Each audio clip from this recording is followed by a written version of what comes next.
Every business wants good customer reviews. Every customer wants a good experience. So what happens when both sides click?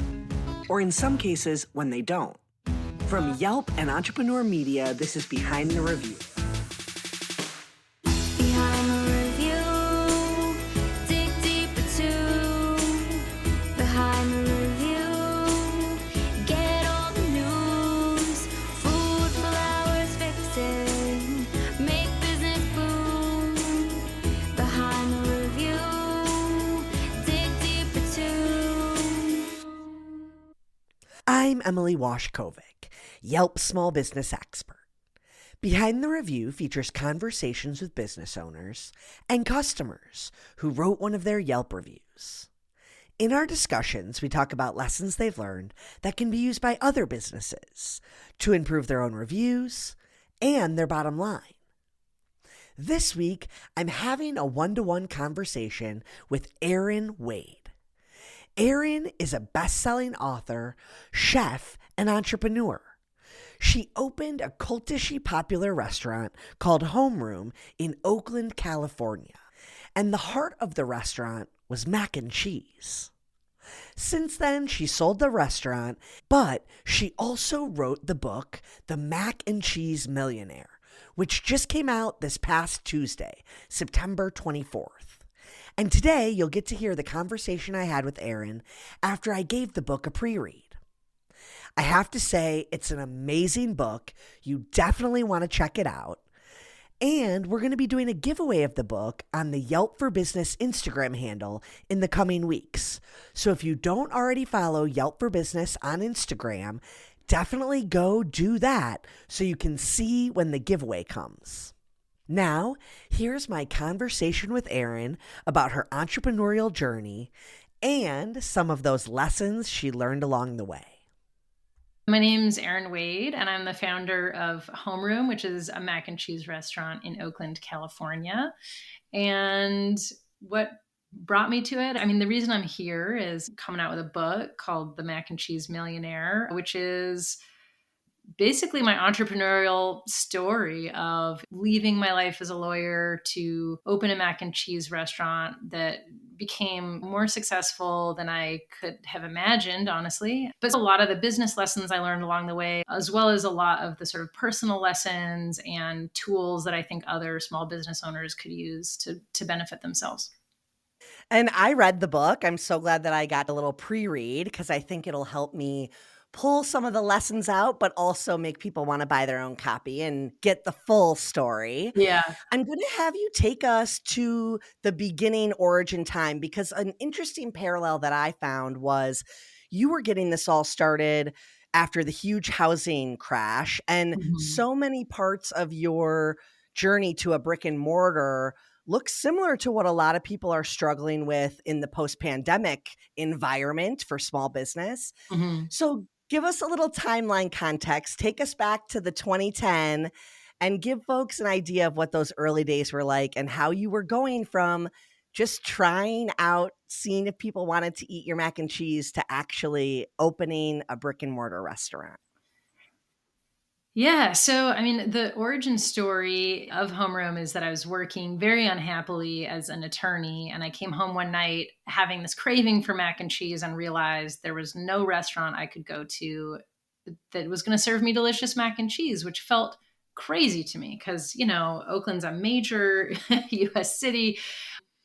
And I thought, how wild, there's restaurants dedicated to pizza, to burgers, but there's no place I could go to just for mac and cheese. So that night I went out, picked up the ingredients to make my dad's recipe of macaroni and cheese. And as I'm eating it, I'm like so happy inside and just like, oh my God, I'm just overwhelmed with how tasty it is and how good it feels. And I thought to myself, there is no mac and cheese restaurant, but I should be the person to start it. And lucky for me, it didn't feel lucky at the time, but I actually got fired from my job as a lawyer a few months after this sort of epiphany. And that was sort of the origin. And I just decided to go for it. But yes, it was like economically a really rough time in the US. It was around 2010. The mortgage crisis had just devastated the US economy. Really big swaths of Oakland had just tons of unrented real estate.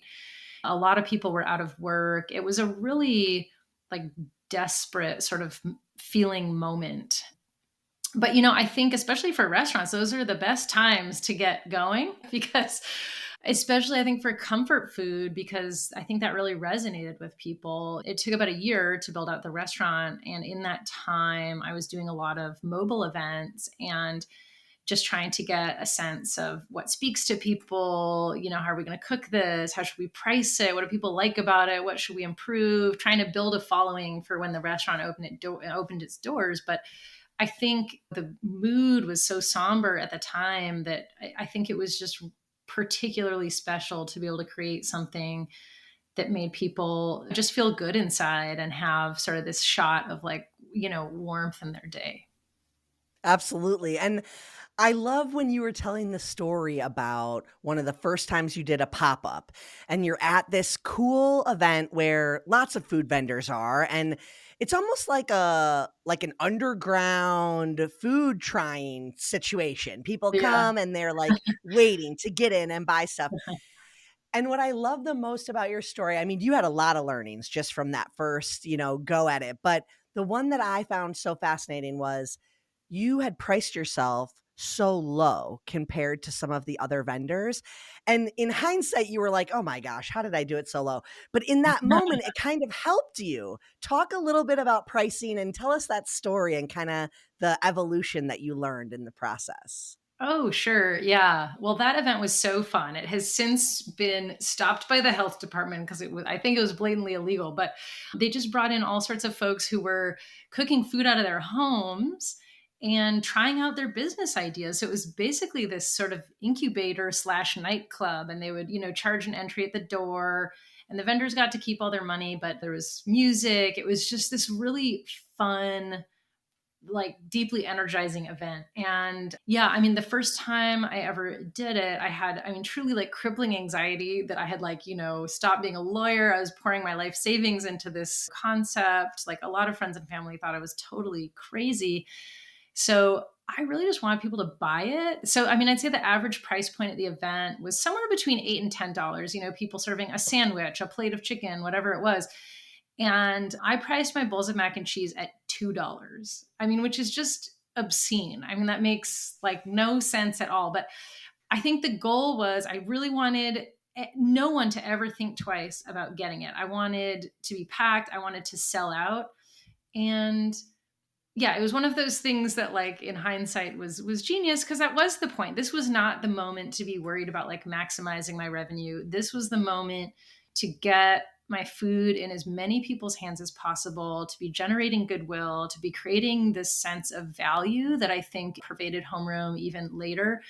And to feel like, oh my God, I'm just excited to get this, to try this, to be part of this. And I want to come back for more. So I do think that value in general of like giving people so much more than they are anticipating is definitely, proved really critical to Homeroom's success. I also read about this in the book, but a lot of people think it's really just, oh, the mac and cheese is so delicious. That's the secret to your success. But, we've had a lot of copycats over the years, a lot. You can go buy our cookbook and recreate the recipes. And honestly, more than one business has, but they're not remotely as successful. And there's a lot of reasons for that. I think one is the culture that we built, which, I explain in the book and how other businesses can do that too.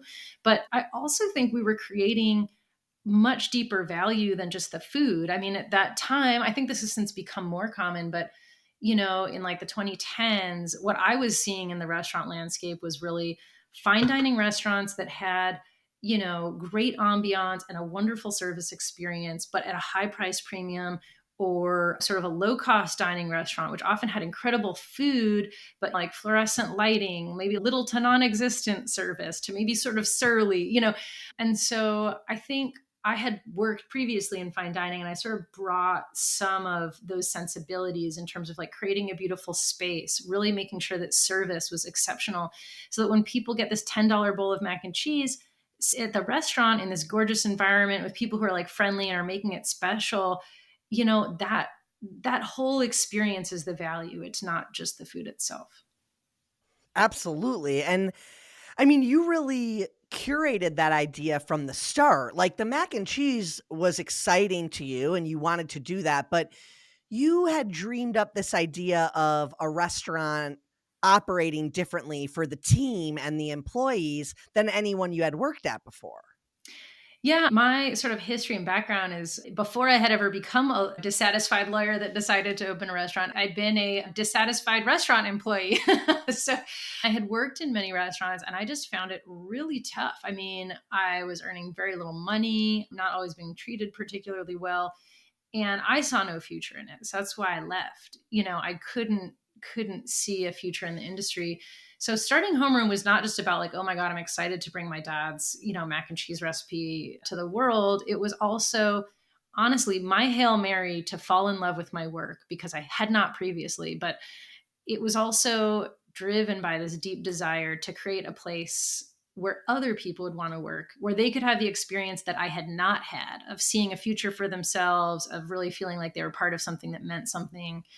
And honestly, I wasn't sure that I'd be able to pull that off, but I'm really proud that I did. And, it took a long time and a lot of trial and error. And honestly, the book is filled with ridiculous stories about all the mistakes I made. But that's the thing I'm most excited and proud of.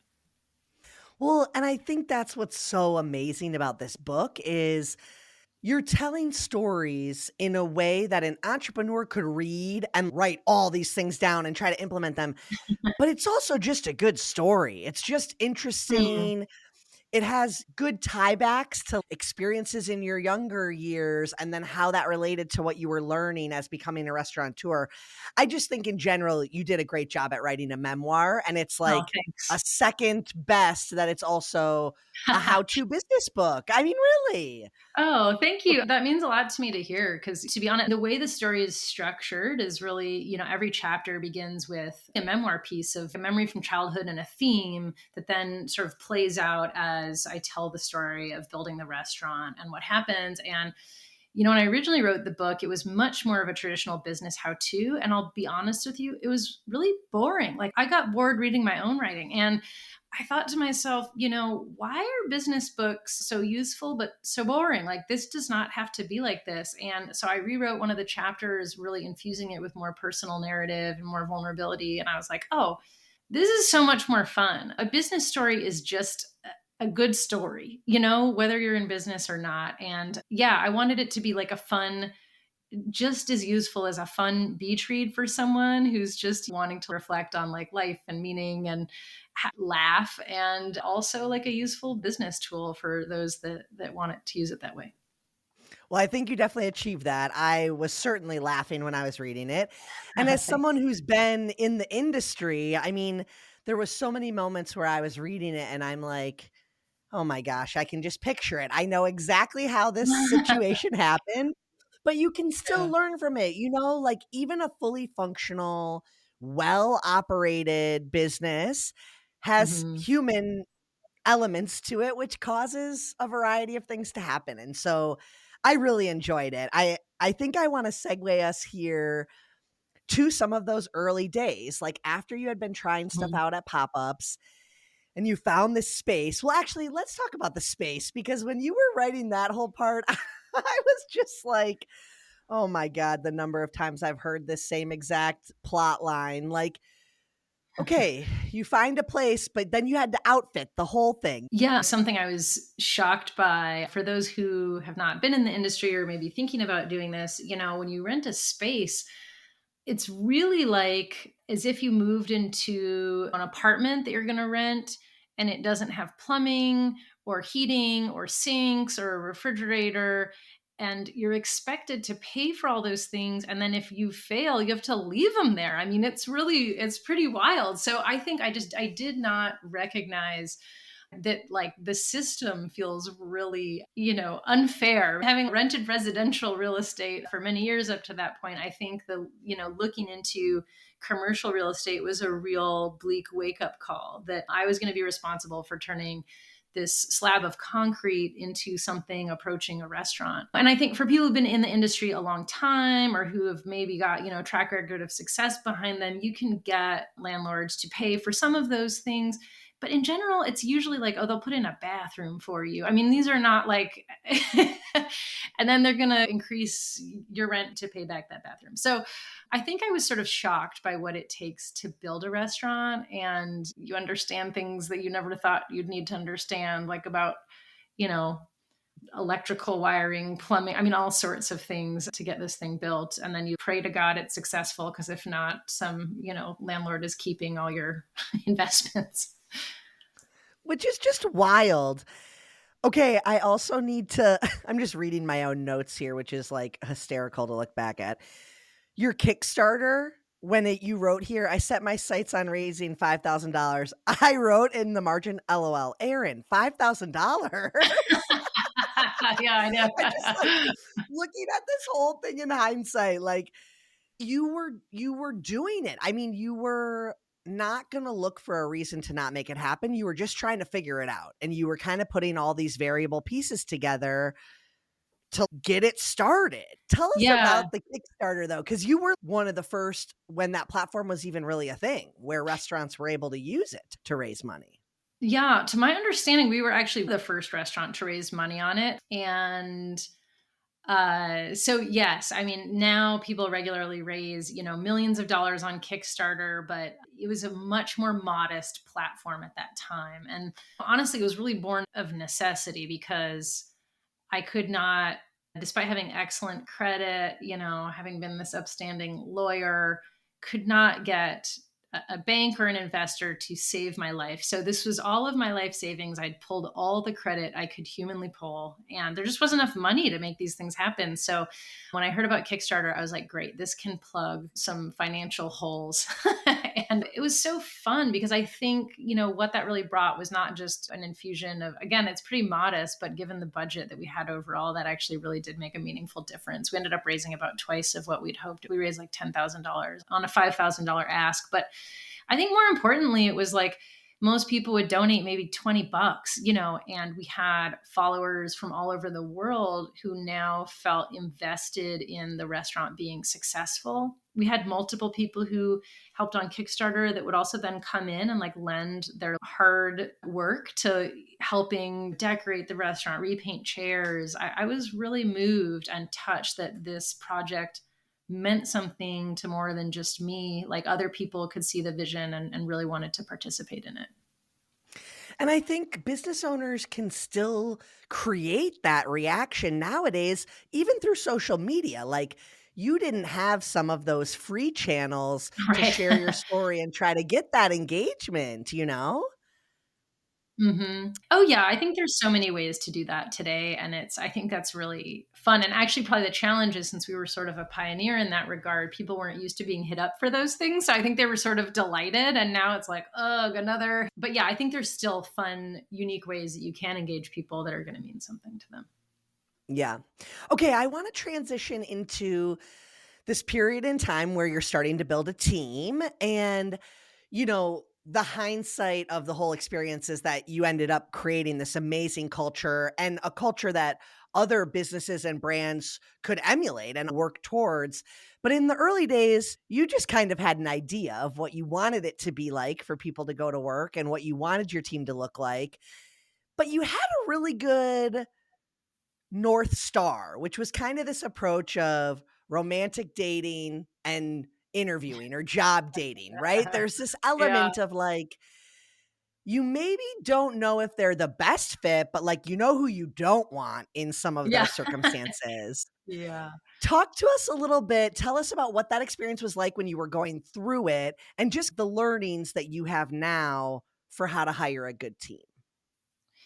Yeah, well, I do think hiring is eerily like dating insofar as really what you're measuring is how good a conversationalist someone is. And I think just like with dating, you don't know, is this person going to be reliable? Can I count on them? Are they like a good human being? I think all you know from like sitting and having a coffee is like, are they fun to talk to? And I think it's similar and unfortunate with job interviews. And it took me a while to realize that, because I would be drawn to charisma and a great conversation, but that's very different than a great employee.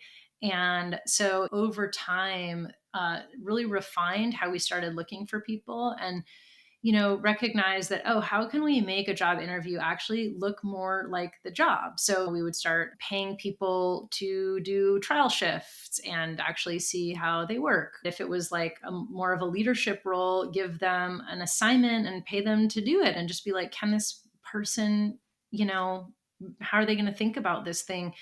So I think we moved from like a conversational approach to more of a task-based approach, like seeing, can this person do the job? But I think also as time went by and we really refined, like, what are our values and what kind of community are we trying to build here? I think something we did that's particularly unique in the restaurant industry is we started hiring, training, and promoting really based on our values as well. So it wasn't just that we would see, be interviewing you for these skills. We would also be trying to suss out, hey, is this person going to be able to be a great collaborator? And then we would also evaluate based on those things. So I think most restaurants are going to evaluate like, hey, if you're, let's say, a line cook, are you good at banging out dishes? Are you fast? Are you accurate? And that's sort of all that matters. If you're going to get an evaluation at all, that's what it's going to be based on. And for us, we would evaluate only 25% of your yearly evaluation, or whatever, 6 months, wherever it was going to be about your technical job skill. And the other 75% was actually going to be based on all these other values that we cared about. Were you seeing problems and helping solve them? Were you good at collaborating with other people? Could we rely on you?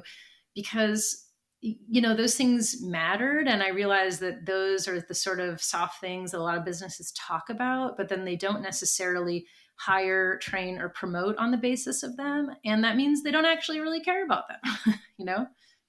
It's such a good point, and it's something that you don't think about if you're just kind of doing things the way they've always been done, right? Like, you had to go one layer deeper because you were motivated by what you wanted the culture to look like. I feel like we have to talk about your first open interview, because even though it didn't work out so good for you because you were overly popular, when I was reading that, I was like, the concept of this actually isn't bad. Like, if Yeah. a restaurant is low on a couple different positions, it might be best use of their time to do an open style interview like that. So tell everyone that idea you had, and of course, the funny way it turned out for you, but I think it's a good idea still, all the same. Yeah, and to be fair, we ended up using it in later years at multiple points in time too. So it is effective, I think. But I had not ever had a management role before I opened Homeroom, or a leadership role of any sort. I really had no idea what I was doing. So as we were looking to hire our first batch of employees, I just created this very utopian ad that was talking about this like beautiful work culture that I was aspiring to create, and just had an open call for interviews, saying you didn't need to have any experience, just a passion for people and great food, and set this like 2-hour window for people to come by. And I thought it was going to be like, I'd have a tray of cookies out, we'd have a coffee, I'd talk to like 10 people. Like, I don't know what I was expecting. But then the day that it happened, like hundreds of people showed up, which was a great problem to have, but a problem nonetheless, because I realized that in that 2-hour time window, I basically like couldn't even spend a minute with each person. So this was just this was not gonna work. So I had to give people numbers and say, we'll honor your number if you want to go home and come back. We'll take your resume if you just don't want to put up with this. And and everyone got a 5-minute like hard stop time slot. And it still took most of the day to get through the entire line. It stretched on many, many hours beyond those initial 2. But honestly, some pretty big employee hiring errors were generated that day, but also some great hires that were with me for years and years, who I'd end up writing about later in the book, that were really influential. So I think it was very much in the spirit of the culture that we were trying to build, of really casting a wide net, really inviting everyone in. And we had people from just all walks of life, all different backgrounds, who we ended up hiring that day. I love it. Okay, let's talk about the rulemaking chapter because this is the part where I was just like, I could not stop laughing because first of all, the way you told all the story, I could picture it the whole time, like I was Yeah. in there with you guys. Yeah. But before I worked at Yelp, which I've been at Yelp a decade now, so this is a long time ago when I was fresh out of college, I was a front office manager at a Marriott. Ah. And I started as an assistant, and then the front office manager got fired, and I kind of was just like doing the job because I was cheap labor pretty much. Yeah. But all of the little examples you were giving, I was like, that's literally how I felt all the time when I would have this idea of like, "Oh, I'm gonna make this and they're gonna love it." And they're looking at me like, "You just gave me more questions than answers," you know? Yeah. So, give everyone a little bit of the story of how you're starting the shift and training with everyone and getting them ready to go, and they're like, we need more guidance. We need more rules." Yeah, well, I really had this vision, like I said, of this sort of utopian, wonderful workplace, but I did not have examples of how to create such an environment. So I was really building these things from scratch. So I think what I was reacting to is the kind of workplaces many of us have been in, which is really top down, very strict. There's a lot of rules, there's punishment, and that felt very confining to me. And so I was really wanting to give people the kind of trust and freedom that I wished other employers had given to me. But I think what ended up happening is I really just replaced like one dystopia with another, which is a work environment has like too many rules, like too much structure, no freedom feels really bad. But you know what also feels really bad? One that like doesn't have rules, doesn't have structure, where no one knows what the heck to do. And so, yeah, I mean, our first staff meeting, it was just, I kept thinking people were going to be like celebrating what a wonderful leader I was when I told them how much freedom I was giving them. And they actually just were panicked. I mean, they were like, wait a minute, like there's no dress code. What about this? What about this? What about this? There's no vacation policy. Well, is it okay if I go this? What about if multiple people take, and they were right. I mean, I think that's the biggest lesson I learned time and again is like the best lessons I learned was always just by listening to my team. So their confusion definitely helped guide me in a different direction. But, ultimately where I landed was that sort of my job to be a great leader was not to just provide complete freedom or to be really strict. It was actually to create like boundaries and expectations within which people have the freedom to be themselves. And that's what I dedicate a lot of the book to, because I think there's really an art and a science to that. And a lot of fun, honestly, and a lot of like funny mistakes. So, yeah. Hysterical mistake. I mean, I'm sorry. I sound like I was laughing at you. I really wasn't. I was just enjoying the way you wrote this, but my utopian work rules merely added to the madness. Since no one had a uniform, guests would flag down random customers returning from the bathroom to get them water. I was just like, I could just totally picture it. It's so good. It's so good. Okay.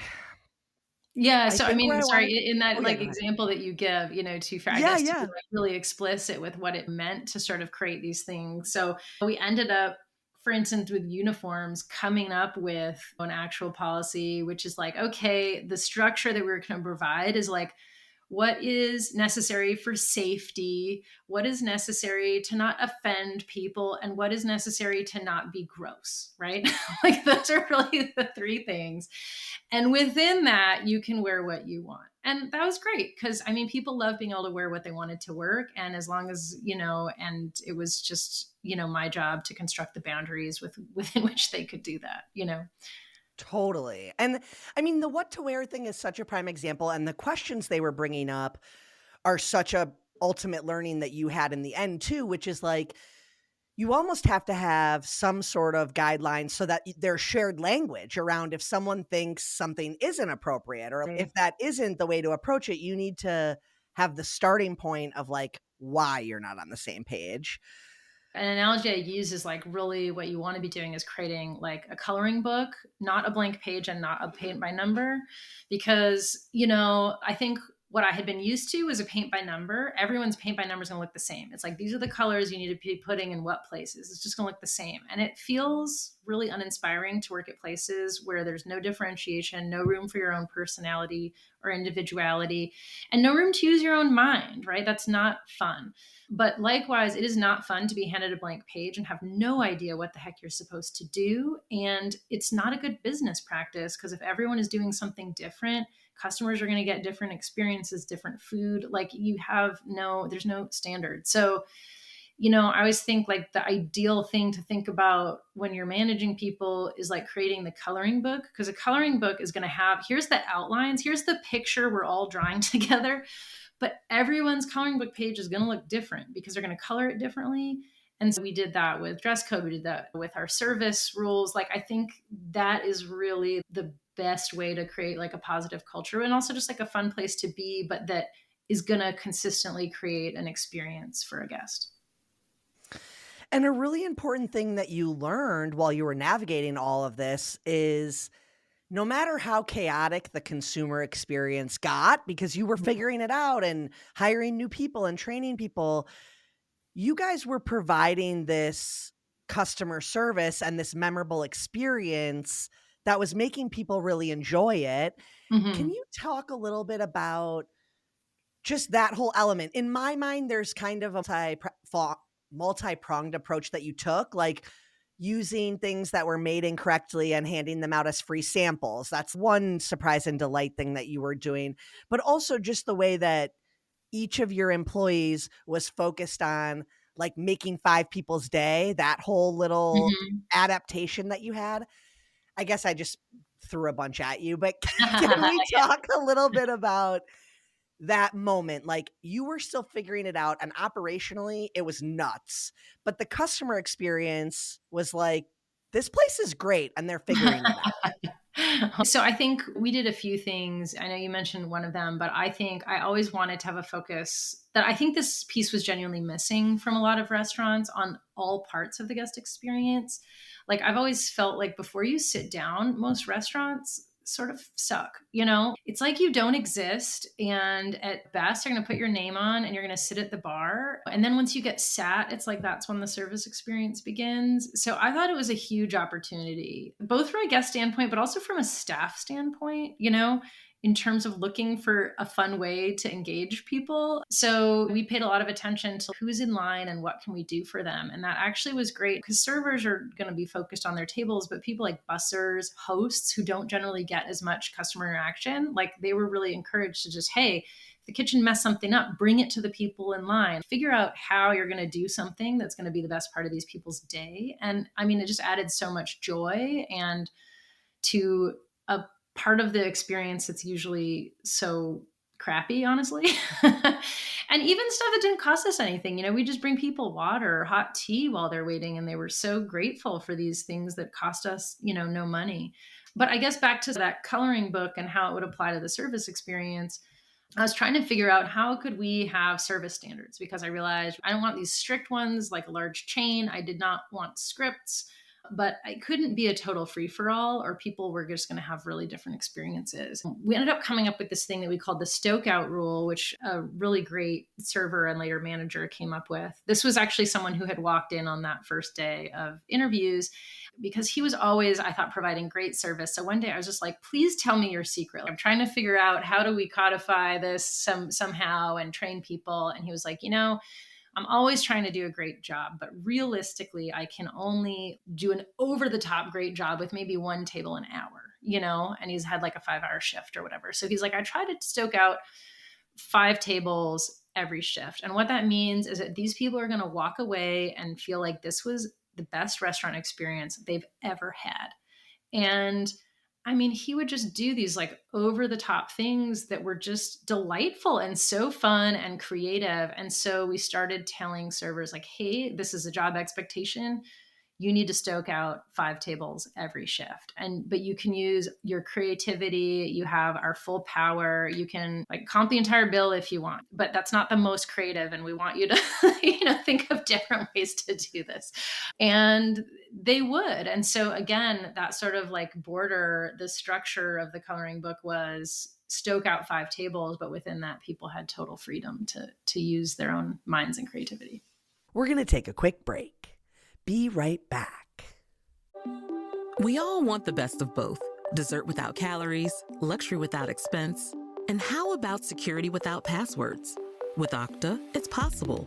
We secure identity for your business so you can safely use any technology. You can build experiences that are richer and more secure, grow revenue without running up costs, and scale easily no matter your tech stack. Enjoying the best of both? It's possible. It's Okta. Okta, the world's identity company. Our next sponsor. Hey, eBay sellers, looking to expand your business beyond borders? Let me introduce you to eBay International Shipping, your ticket to a global marketplace and more buyers. This program is a game changer, especially for sellers who want to reach customers around the world. And the best part, you don't have to worry about the usual headaches that come with international sales. Once you're invited to join eBay International Shipping by maintaining good seller standing, you're ready to scale. Here's how it works. When you sell an item internationally, you only need to ship it to eBay's domestic international shipping hub. From there, eBay handles the rest: customs paperwork, international shipping, and any restrictions. Your job is done once your item is accepted at the hub. And if there's a return, no problem. eBay takes care of that too, at no extra cost to you. Plus, you have the power to control where your items are sold, helping you avoid any brand restrictions or regulations in certain countries. So, if you're ready to take your eBay business global and boost your sales, check out eBay International Shipping. For more info, visit ebay.com/EIS.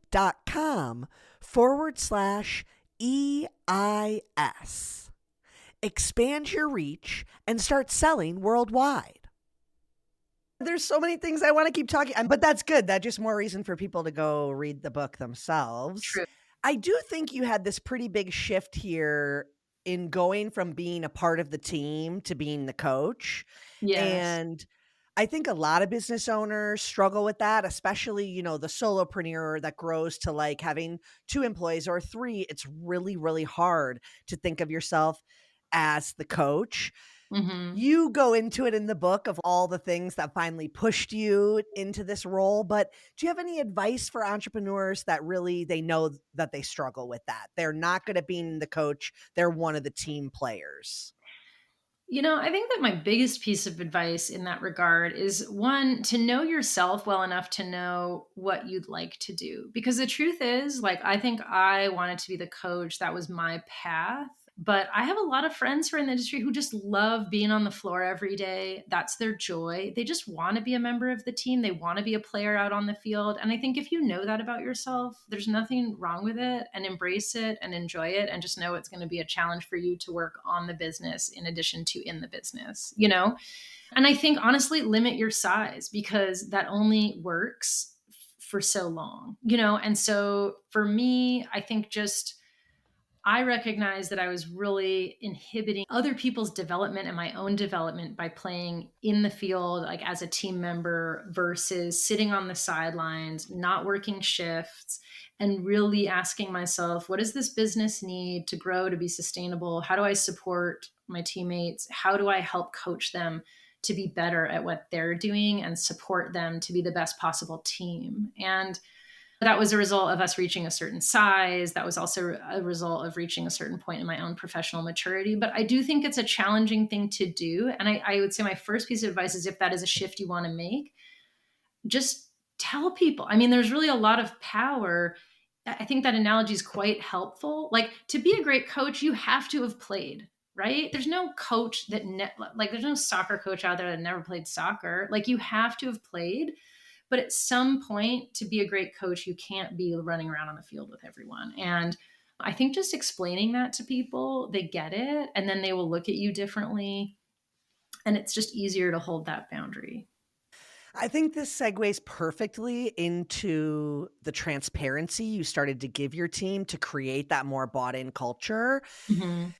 It's such a part of the book, so I don't want you to get into all the deep, because everyone needs to go and really read how you worked through this process. But I do think there's something so impactful about this change that you had. So I think, yeah, if you're interested in making the transition from essentially being a co-player on the field, so like working shifts, serving customers, cooking food, to working on the business, being the coach, I spent a lot of time figuring out how to do this. And I realized that the most important thing is that, like, I was actually the one holding a lot of the information about the business. And there's no way that you can run a great team if they don't know how they're doing, what the measures of success are, how to influence those.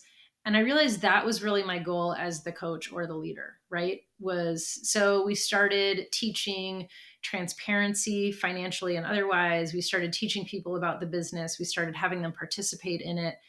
And I mean, that was just a sea change, because I think most companies any of us have ever worked in, restaurant or not, it's very rare to have people share any meaningful financials, to expect you to watch certain things, to really engage collaboratively on figuring out how to improve those. But that really made a huge difference for us. Yeah, and I think the whole transparency around numbers, it really, to my core, just brought up the reminder that in a decade of working at Yelp with small businesses, I continue to be shocked at how many businesses don't run a profit and loss sheet. They Oh, really yeah. don't pay attention. Yeah. And I think even just the pure fact of trying to get other team members bought into it is Mhm. kind of that personal accountability that you might not be wanting, but you need as an entrepreneur. And Mhm. you said in here, like, every time you started paying attention to a number, you could change it. And I think that's true of any business and any profit and loss sheet. Oh, absolutely. To that team analogy, if you don't know what the score is, how are you going to improve it? And that's all that sharing finances are about, is really, how are we doing? What are the numbers we're paying attention to? And how do we make them better?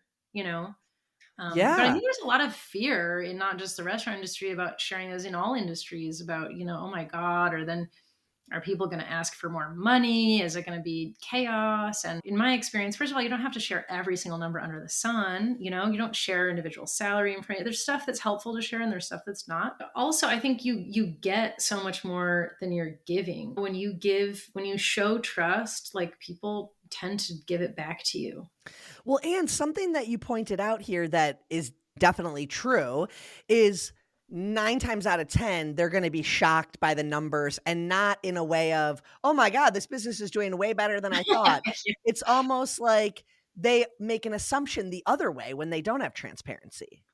Oh my God, it's true, right? Because I think in restaurants, more so than most businesses, a lot of people on the floor have some kind of clue. What are the gross revenues of this business, right? They see how much they're making their section. They can multiply it by that many others. They know what the sales are on any given night. And, if you ask most people how much of that is profit, they'd be like, oh, half of it. I mean, just they'll come up with answers that are shocking. So I think, for one, it is shocking when people realize, like, oh my gosh, this is making far less money than I ever imagined. But also, we're just not taught about. It's interesting, actually. I have kids, and they're now including in, like, California's high school curriculum, like, financial planning for, like, the class of 2030. And I was so thrilled, because I feel like it's so lacking. None of us are taught, like, what are profits for? And I think a lot of people feel like, oh my God, it's for, corporate giants, it's for selfish purposes. And I think even just explaining, okay, even if the profitability is this much, how much do you think the owner keeps or the investors keep? And people, again, have an assumption that it's lots of money. And I can tell you, like, that's not true when you explain, hey, profits are actually how we pay for any of our improvements, any new equipment that we buy, any new locations we open. They also are what pay for our end of year bonuses. Like, it's, when you actually look at that pie, this organization can't improve or grow without this. It's not just to, like, line the pockets of owners, and people don't know that otherwise. So I think just explaining why profitability is really beneficial to everyone is also meaningful. Yeah. And everyone can read the hysterical story about you walking around with tons of bags of thousands of dollars. Yeah. And then at the end, when you do all the numbers, you figure out it was basically like a $16,000 marketing expense. But Yeah. very good learning for everyone on your team. So everyone Yeah. can go read about that. Okay. I feel like before we get to the final topic of reviews, we have to shed some light on this amazing conversation and structure piece you built around harassment in the workplace and just Mm. making your place a safer place for employees to work. If you want to speak to the cultural background of the industry and why you were maybe motivated, you can. But I Mhm. also just think that your approach as a leader and a female leader is what opened the door to your staff to be able to share with you what they were experiencing. And then Yeah. you just sprung into action. I think one of the things I'm most proud of, we built this culture based on collaboration and transparency. And I think one of the greatest things to come from it is our system for dealing with sexual harassment. And how this all got started was actually like quite unfortunate. One of our team members was harassed by a guest in a pretty appalling way. And it set off this chain reaction amongst a lot of servers that were like, hey, I've had something like that. I've had something like that. And what's embarrassing is I had no idea. And I mean, I'm hardly like disconnected from the restaurant, but I really didn't know. And I was pretty shocked. And because we had a culture of like, hey, if there's a problem, we are going to be transparent, we're going to identify it, but we're also have this expectation that we're going to fix it together. There's no like, oh, you complain to leadership and then they fix it and then they come back with a solution. Because you know what? First of all, that's not life, right? And I was really disinterested in a culture where people in authority have power and are supposed to come up with ideas that help people with jobs that they don't have. That seems just flat out stupid to me. So I felt like if our servers were getting harassed, our servers needed to help figure out how we solve it. And so we held a number of meetings, we tried a number of things, but basically the system to emerge ended up, and I'll explain in a minute how it works, but I'm being hugely successful for us, like really transformational.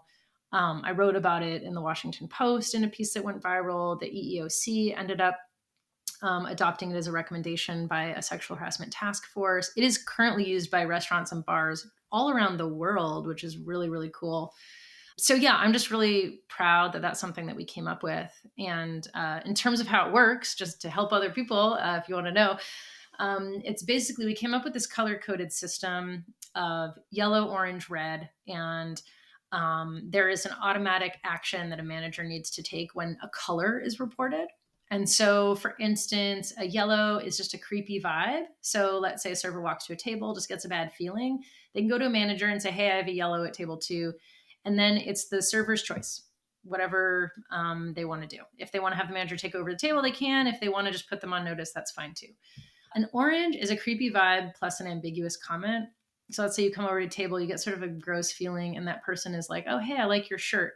That might feel like a come on or creepy. Or if it's like a cute little kid who says that, it's not going to feel weird at all, right? So the orange would be the creepy situation and it's ambiguous. And in that case, the manager is required to take over the table. And again, you just report the color. And a red is an overt sexual comment. So, like, you look sexy in that shirt or touching. In that case, the manager is required to take over the table and kick out the guest. And what's so cool about this system is, for one, it doesn't require people to like relive or justify some experience that they're having. They just say a color and an action happens. So it's easier for the person it's happening to. It's frankly a lot easier for the manager because they don't have to make a judgment call. And the guest doesn't even know unless they're being kicked out that this is being used on them. So I think that's also helpful. And we invented it as a way to just cope with harassment. But what's really cool about it is it actually really stopped harassment, especially of the more severe kinds, because what we realize is that almost no one walks into a restaurant and like sticks their hand up someone's shirt. What they do is they first check them. They lob sort of like low level comments at that and they escalate and they escalate and they escalate. And then it gets to that sort of red zone. And so once we started moving that person out of their line of sight and interaction at these lower levels, it just didn't escalate to the red level anymore. So anyway, we're really proud of it and it's been really successful. I love it. And I think the way you all set it up is perfect for the restaurant. Everyone could just implement it right as it is, no changes. But you could even adapt that to be for your different industry or work environment. And the big crux of why it works is the shared language and the ability to have an internal communication where, again, like you said, no bias or decision making really needs to come into it. It's one Mhm. person saying, I need support or this is happening. And the other person just comes in and does their role based on the scenario. And shared language is so helpful in a lot of ways. Like at Yelp, we use tenants sometimes so that you can articulate if we should move forward with something by Mhm. saying things like, is this being a smart investor? That's one of our tenants, right? And that's Mhm. shared language where now we know what we're talking about, even if we're cross departmental. And so I just love that concept that you built. And the amazing thing about it too was not only did it help decrease the harassment in the restaurant, but it also provided language to have conversations amongst the staff too. I remember one impactful story you wrote in here where the staff member wasn't trying to make another staff member uncomfortable, but they said something and that was how it was interpreted. And you were able to use that color coded language to walk them through how what they said was maybe interpreted by someone else. And I was just like, this is how you know it's working when you Yeah. have an intention and then it Yeah, becomes shared language. It's amazing. totally. Yeah. Oh, thank you. Okay, let's talk about reviews. Okay. I feel like overwhelmingly what you've heard from your customers is positive, but of course there's been an evolution of the product, the restaurant, the Mhm. team, all of that. Has your feeling and approach to reviews changed? Do you read them all? Does someone else do that kind of stuff? Just Yeah. kind of walk me through feedback. And it doesn't just have to be online reviews, it could be any sort of customer engagement or insights that you gathered along the way. I would say about reviews, well, it's funny. I can say about Yelp in particular, include in the book some of the early, like terrible reviews we got, which were justified at the time. I mean, it was really, we were not running things very well.